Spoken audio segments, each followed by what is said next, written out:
First, to swim in the broth that is the excellence of your children is intoxicating.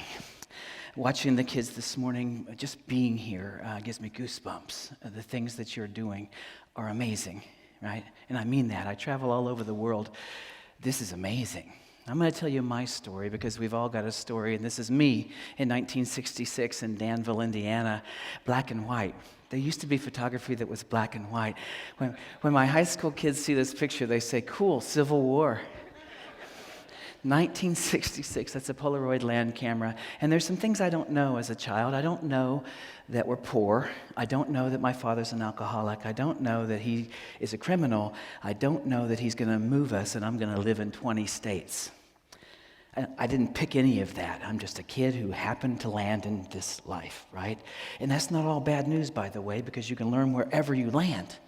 I learned that I could pick up dialects, that wherever I was in the United States, I'd start talking like people that were from the South. If I was in Tennessee, I'd talk like I was from Tennessee. Whoever I'm talking to, I suddenly pick up their dialect. It's accidental, but I can do this. And I love it. So while you would say, oh, the poor child, let's lower the bar, the expectation, the truth is that actually helped me get theater scholarships because I can do dialects. I can stand up in front of people and I can talk, right? So this is shopping for clothes at our house, meant a visit to this, not the Goodwill store. We shopped at the Goodwill box, the donation box. Dad called it the factory outlet store. He would put me inside, and I would hand out bags of clothing. This was school clothes shopping night at our house. And I was always afraid the police would come while I was in the box. That happened in 1980 in New Oxford, Pennsylvania. I heard this, 259, Roger 259. There's a blue GNC pickup parked outside of ElCajon next to the Goodwill box. Roger that. I'm going to run that plate. Roger that. My dad just took off.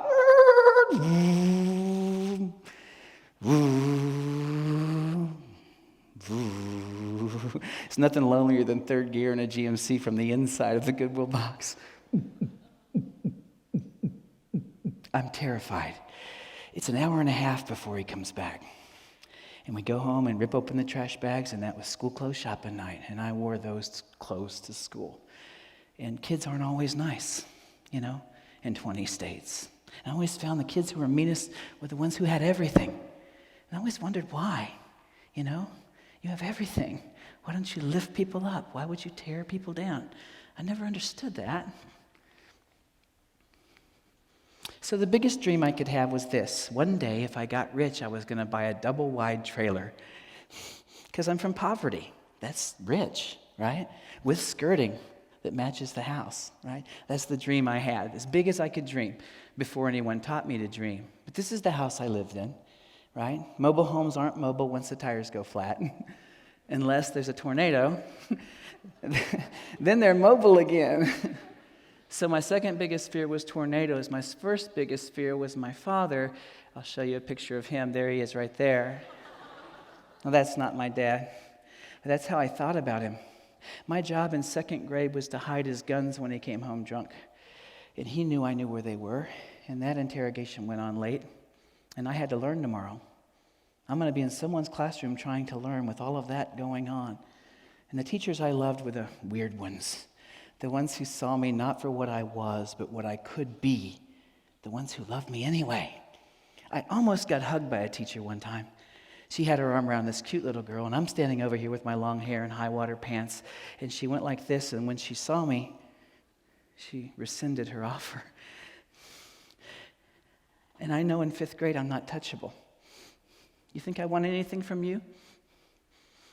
I like the janitress. She's important. She has lots of keys.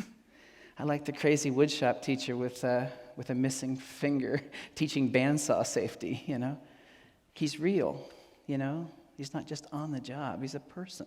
Those are the people that I connected with, the people that I'll always love. I'm pushing the forward button. These are the angels of my troubled childhood, right? These people who saved me. This is one of them, Mary Lou Burgoon. She wasn't even a teacher. She's a paraprofessional. She did recess duty, and she put her arm around me at recess, even if I might have lice, And I thanked her. See, because I graduated. I'm the first Honeycutt to graduate high school in memory, and I went to college because of teachers and amazing people in my life who made me believe maybe I could.